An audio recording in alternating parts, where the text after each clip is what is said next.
Hey guys, welcome back to my channel. It's more revelations. If you're new here, you're highly welcome to this beautiful family. Do not make it your last by kindly subscribing to this channel. And for my returning subscribers, thank you guys so much for always coming back. So I'm glad to be here with another video quicker than ever, and I hope to be even more consistent. Today's video is not a regular kind of video, it's a special one, a well-detailed bridal makeup tutorial. And I have a subscriber who requested for a full tutorial video when I posted a mini tutorial on my shorts. So here is it. Shout out to you, and everyone sit back and relax while I walk you through how I created this look. So I have Oza, I don't know if I'm correct, Oiza, sitting on my chair today with a very beautiful eyes. Of course, she has contact lens on, but this contact lens just match perfectly with her skin tone. She has this beautiful chocolate skin tone, and she has a very lovely skin texture. So as usual, I cleansed her face. So after cleansing, I went in with a mini hand fan to make sure the face dry down before going ahead to use any product on her face. So after that, I spray her face with Kiss Beauty green tea spray. After spraying her face, I went in with an hydrating serum. You can either use an hydrating mask or an hydrating serum. So today I'll be using an hydrating serum from Avour Cosmetics. And after using the serum, her face was looking hydrated, but we can't just stop there. We need to further lock the hydration by using a moisturizer, and I'll be going heavy on moisturizers. I used two moisturizers, one from Omaricode, which has a very nice smell. I use my brush to massage it well into your skin. You can also use your hands, that's if your hands are clean. If not, you can just continue using your brush until our skin absorbs it. Then I went in with another moisturizer from Bloosom Cosmetics, doing the same thing, using the same brush to apply it on her face until our skin properly absorbs it very well. So while our skin is absorbing the moisturizer, I went ahead to hydrate our lips with Vaseline Lip Therapy before I then now go in with an hydrating primer on her face. I used an hydrating primer from Omaricode before going into foundation. Skin prep is one part of the makeup process that takes time. Make sure your face dries down before applying the next one. You can use this mini hand fan or any paper, any book, any card, anything you have around you to fan your face, just to make sure your face dries down before applying the next one. So for foundation, I'm using MAC foundation and V Beauty foundation. I'll be leaving the product details in the description bar. So my usual way I apply my foundation, I make sure I blend one side of the face properly before going in to the other side of the face. But overall, just make sure your foundation application is smooth and flawless before going further to lay any product on it. So if you feel you need more coverage, it's okay to build up your foundation. Like I said earlier, your hydration is very important during your skin prep. You can see our skin is glowing, so it's giving me room to do whatever I want to do. It's very easy for me to blend out the foundation, like our face is not dried.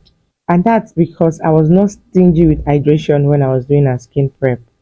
After foundation, I go in with a cream blush.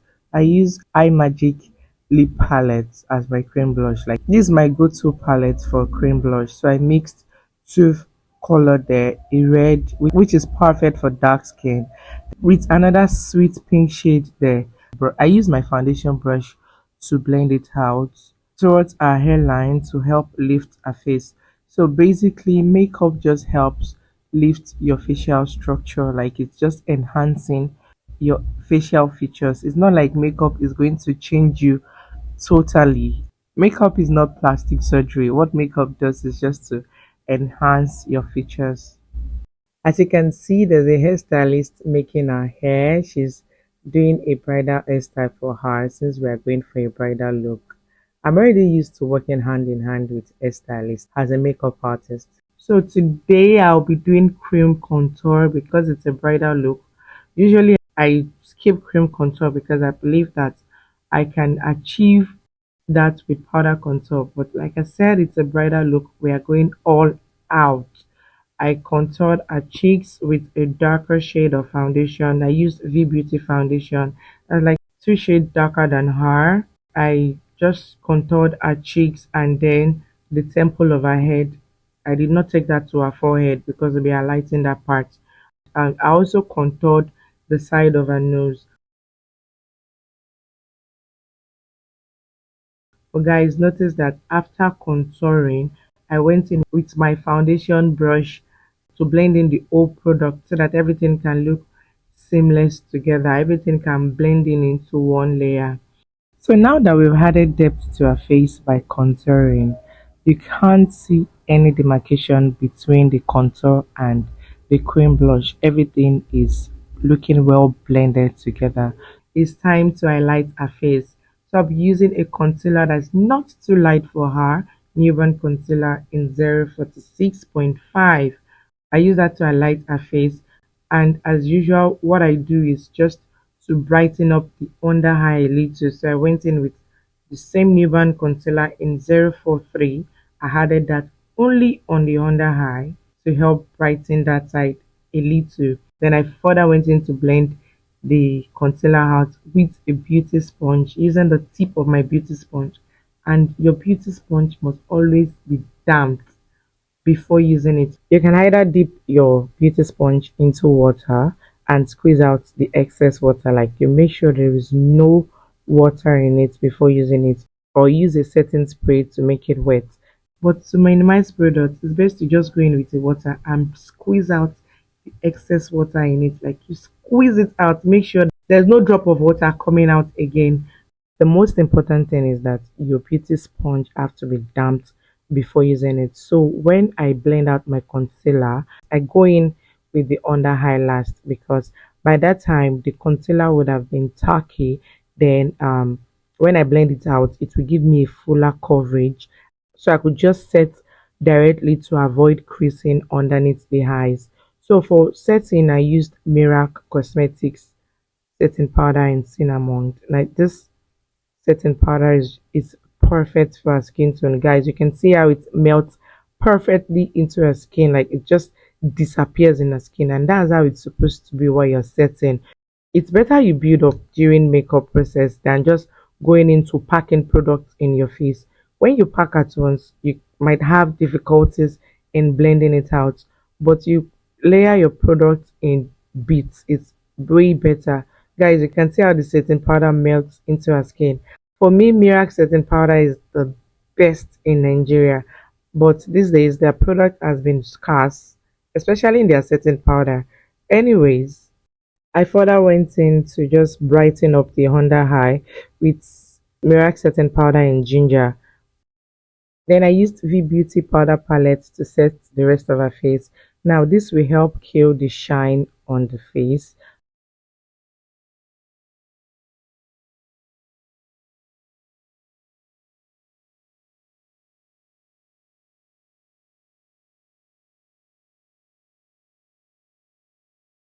And then I used a darker shade of powder to contour her nose. I'm just basically using a powder product to repeat everything that I've done with the cream product. Contour her nose. I'm using a powder blush. I mixed the pink and the blush that has a red undertone together. But that pink shade just looks so sweet on her.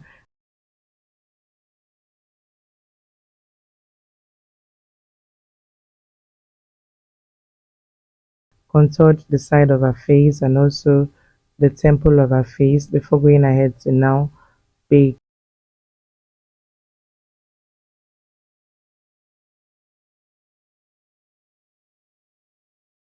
So baking is just the process of you leaving like excess powder under the eyes to help you catch eyeshadow fallout. It also absorbs excess oil, but the part I love the most is the part where you get to snatch the nose. You see that line that I'm giving beside the nose? Yes, it helps snatch the nose, making the nose appear slimmer. By the way, Oza was smiling all through the section. Like you can tell she was having a very good time. She was gisting and laughing.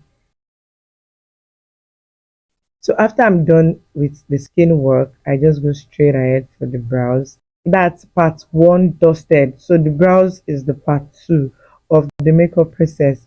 So for our brows, I'm using David's pencil in 03 for the outline of the brows.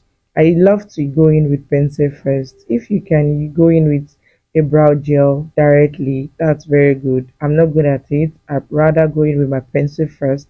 So my pencil is what will give me my help me to get a very good outline without making mistakes. Then I can now use my brow gel to now further darken it, because using a brow gel makes your eyebrows last longer than using only pencil.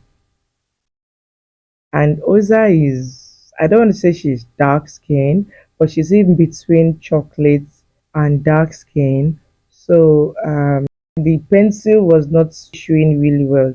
So I used the brow gel from Egan Esther in Ebony, which is their darkest shade.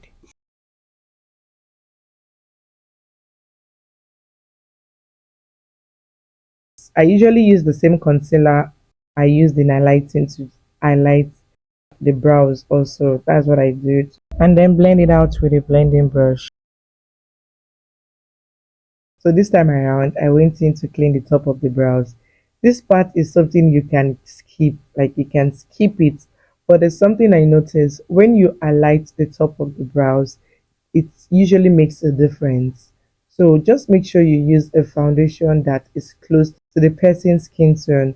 Any leftover you have from the foundation you use for the person, you can use that. That will be perfect, and it will also avoid you getting a halo brows. When I say halo brows, I mean the top of your brows looking lighter. But overall, highlighting the top of the brows makes it look different, like your brows just stands out. So next for the eyes, I used an eyeshadow base. Make sure it is really blended in. And then I used a powder from my powder palette for transition color. I used the brown shade that I used to contour her nose. I used that under crease.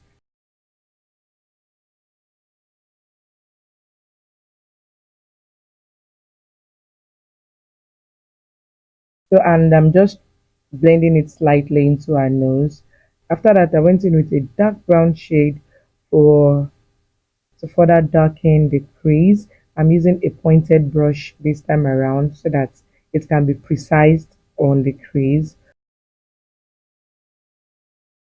But even after that, I still went ahead to blend it out to avoid any harsh line.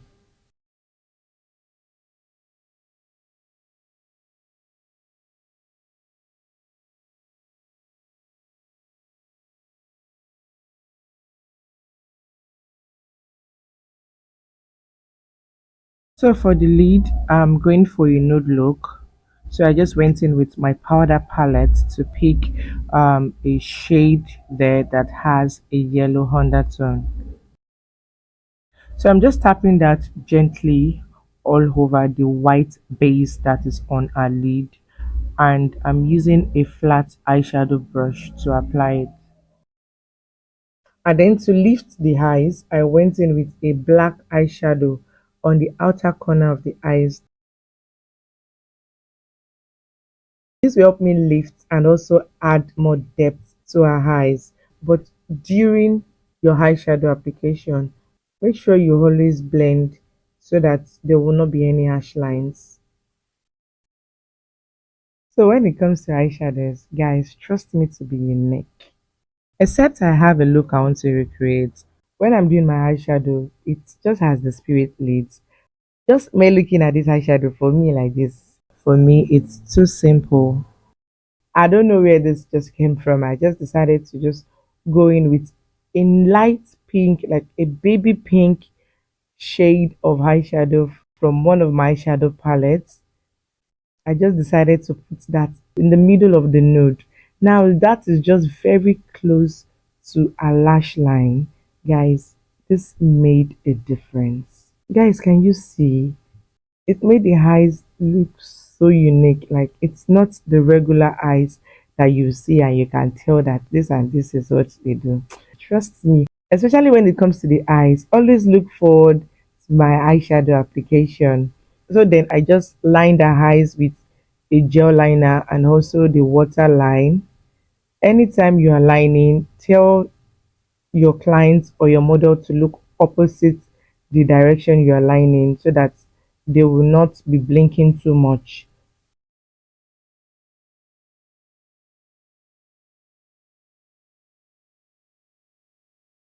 So for the outer V, I used a setting powder to help clean it up to give it this sharp look and it helps lift the eyes. After that, I used a small blending brush to dust it out. So then I went in with false lashes. I used classic eyelash glue.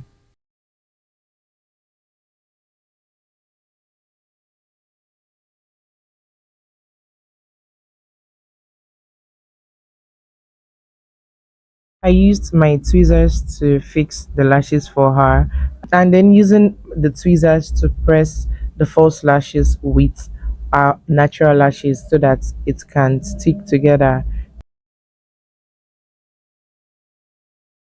At this point, I can say I'm 70% done with her makeup. So I just dust off and free all the excess powder that is on her face. I also used a lighter shade of powder to brighten the under eye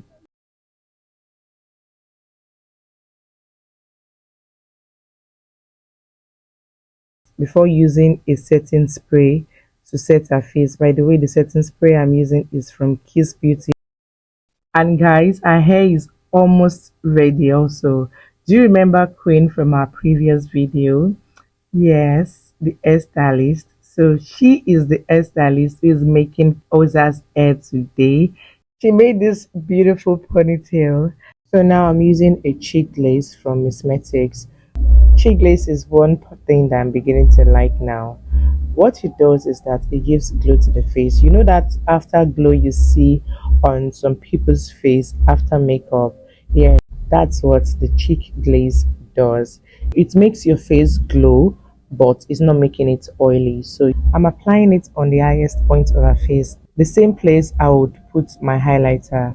And you can also use your highlighter on it. It will help the highlighter to stick on it. But before applying your cheek glaze, make sure your face is dried after spraying. You see that I fan her face properly, making sure her face is really dried before using the cheek glaze. If not, if the face is not dried and you go straight up with the cheek glaze, your makeup can lift. Trust me, it can mess up with your whole work. So for the lips, I'm using Imagic lip palette, the same lip palette I used for Creame Blush. I'm using that to line our lips. I just pick a brown shade there. And so I'm using a small angled brush, a very tiny angled brush to line the lips so that I can easily get in between the corners of the lips. I love working on small lips because it gives me room to overline the lip, and small lips are cuter.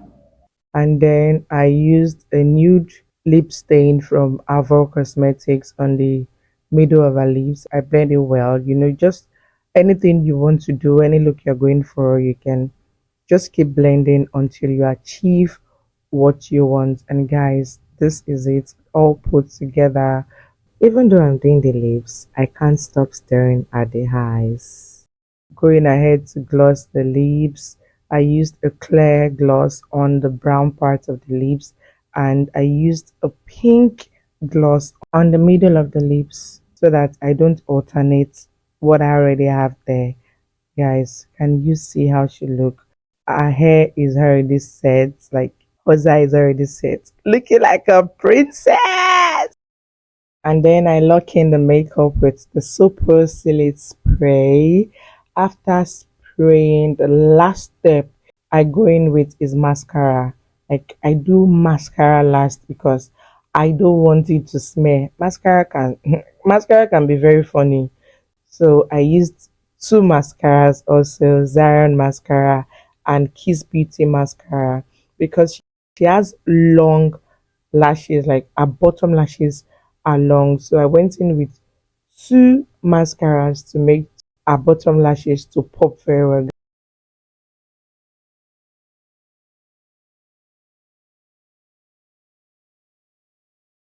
Guys, can you see the difference after using the second mascara?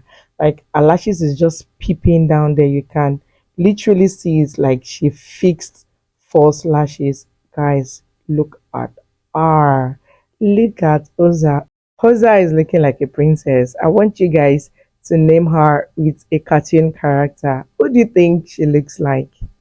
And also let me know what you love the most about this look. Thank you so much for watching, guys. Don't forget to subscribe if you've not yet subscribed to this channel, and also hit the like button to help push the YouTube algorithm. Let YouTube know we are doing something good here. Also share this video, and I'll see you guys in my next video. Bye guys.